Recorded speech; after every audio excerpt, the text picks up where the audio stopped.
ক্রমাগত দিশেহারা হয়ে পড়ছে মোদি। বাংলাদেশের উপর ছড়ি ঘোরানোর প্রচেষ্টার বিপরীতে এক একটা মাস্টার স্ট্রোক নোবেল জয়ীর, আর তাতেই যেন কুপোকাত দিল্লি।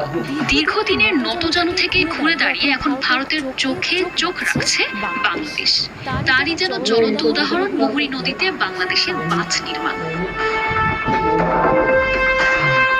আর এই জবাব দেওয়ার শুরুটাও ভারতই করেছিল। গত বছরের আগস্টে বিনা নোটিসে ত্রিপুরা নিজের জমানো পানি ছেড়ে বাংলাদেশের বৃহত্তর নোয়াখালী ও কুমিল্লা অঞ্চলের শত কোটি টাকার ক্ষতি করেছিল। আকস্মিক বন্যায় ভাসিয়েছিল লাখ লাখ মানুষকে। অথচ এখন বাংলাদেশ নিজের সুরক্ষার অধিকার প্রয়োগ যেই না মুহুরী নদীর বেসিনে দিতে যাচ্ছে, তাতেই কর্তৃত্ববাদী মোদি ও তার একান্ত অনুগত ত্রিপুরা সরকার বৃথা আস্ফালনে আকাশ বাতাস কাঁপাচ্ছে। এ যেন বিচার মানি টাঙ্গা ছাপা।